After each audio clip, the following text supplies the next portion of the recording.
Ladies and gentlemen, my name is Paul, and in this Gamer Telecom video we're going to be discussing and analysing tech news which, as usual, has pumped up over the past 24 or so hours. And we're going to start things out with Nvidia and the GTX 1160 Ti graphics card.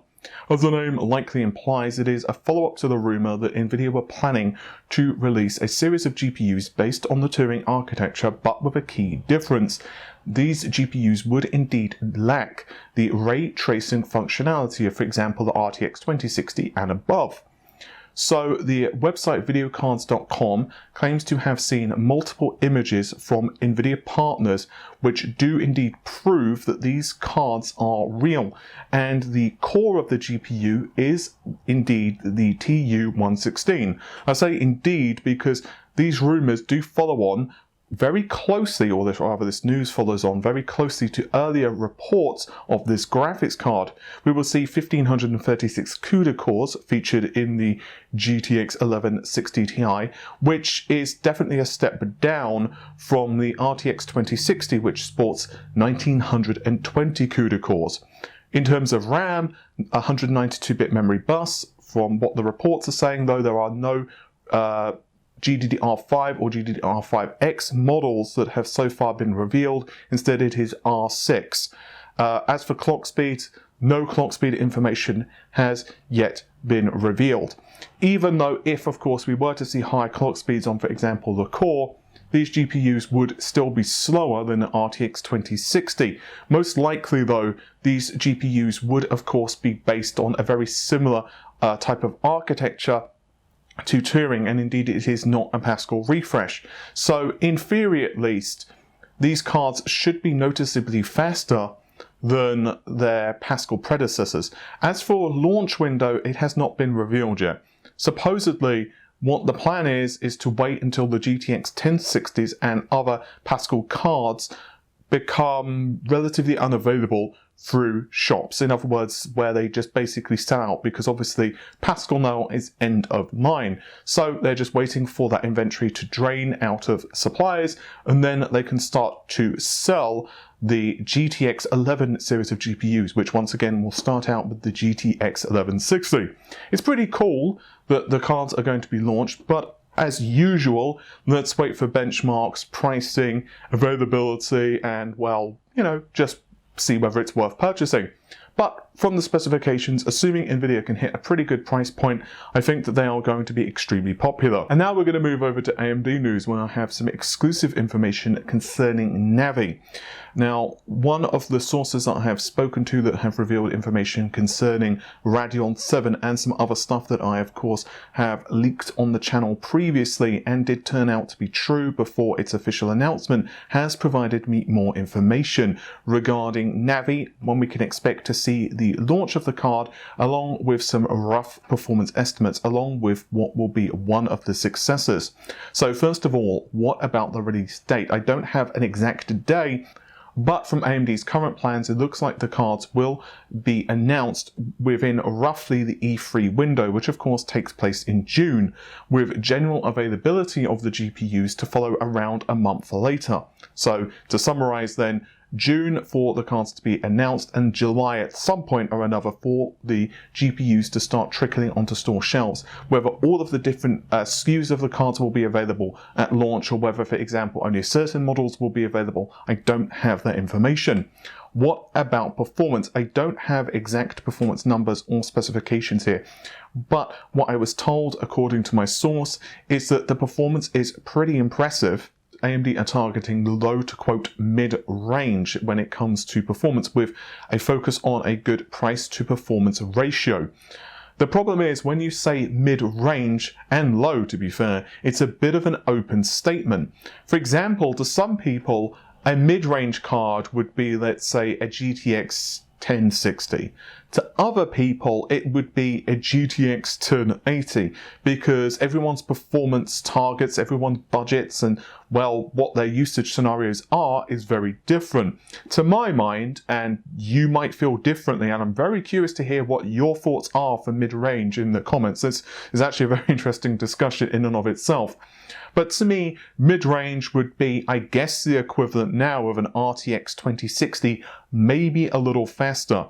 To me, an RTX 2060 is brilliant for 1080p and is making a reasonable case for itself at 1440p. And of course, AMD you could say very similar.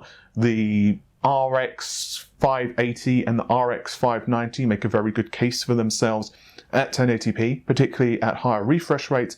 But when you start to go to 1440p, they do an okay job depending on what games you're playing, along with the quality settings and your tolerance for lower frame rates. Like if you don't mind variances from, let's say, 60 FPS down to 40 FPS, then obviously you're going to get much more mileage out of it. But once again, the price and performance ratio is definitely what AMD are targeting. And if I had to throw in an AMD quote, or what AMD have hinted at anyway, it seems like this actually mirrors his information, what we've heard before in terms of rumors. Combine that with, of course, AMD themselves saying that essentially anyway, Navi is going to be a Polaris replacement. I was, however, told that this is not the end of the Navi story. Navi is based upon 7nm, and from what the reports are, but that's not the end of the story.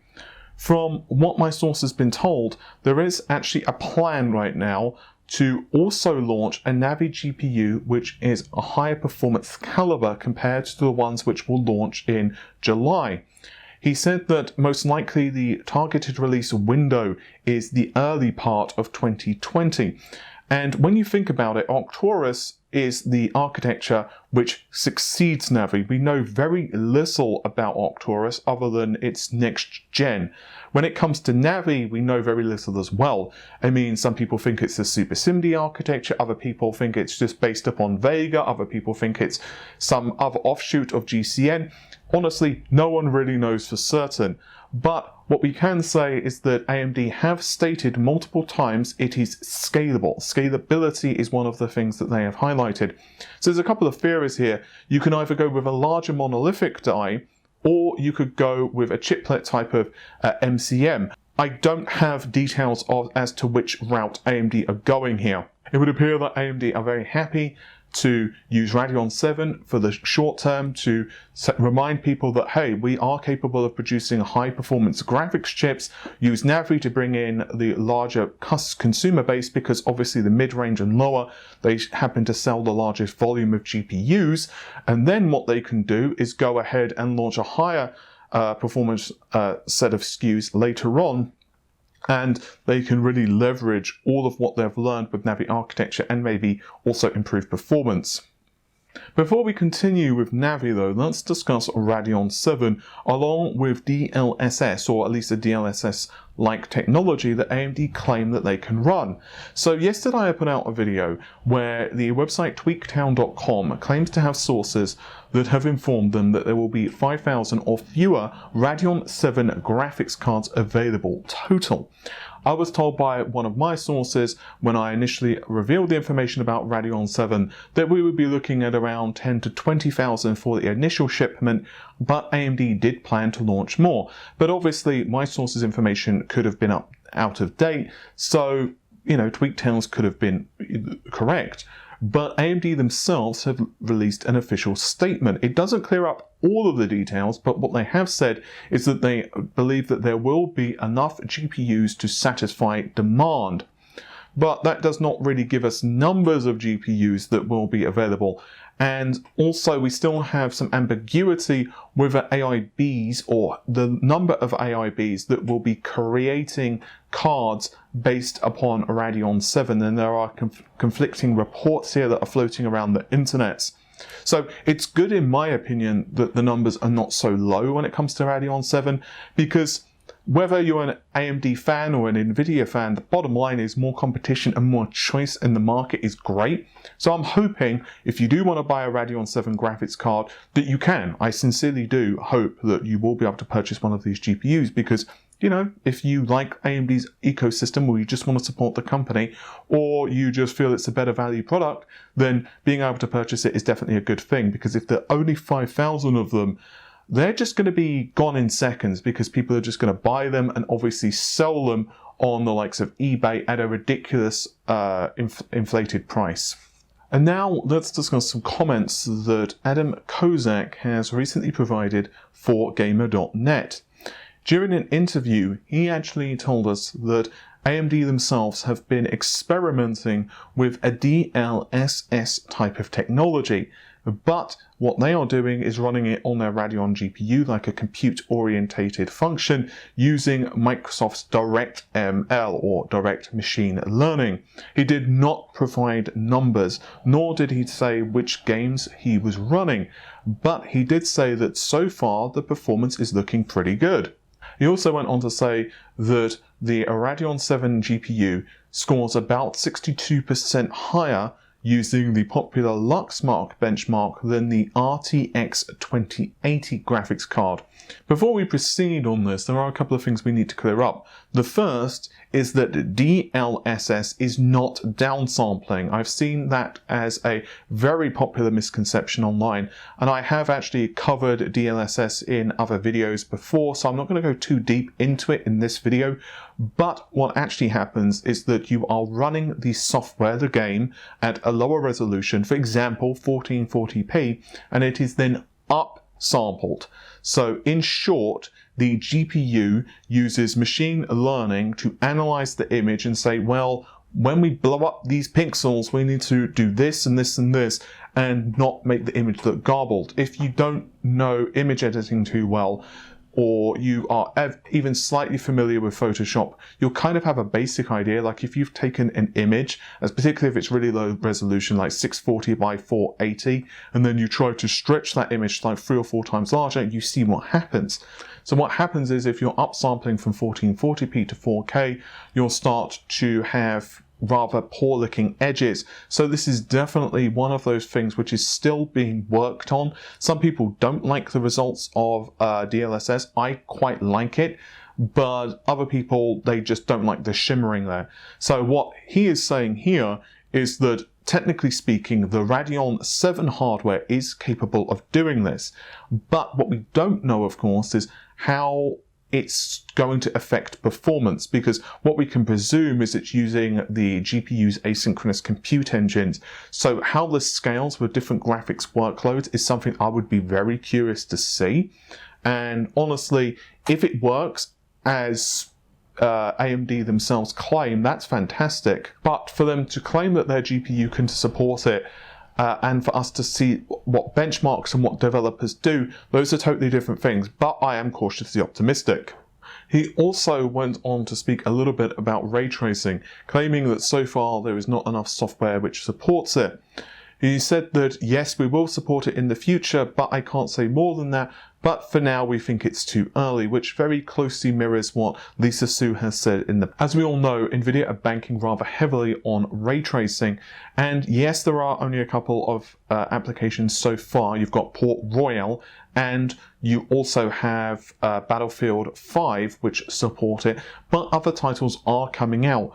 To me, it really depends on how these other games over the next several months do in terms of both their implementation, what type of optimization you see, what the performance impact is, and how the ecosystem develops over the next 6 to 12 months.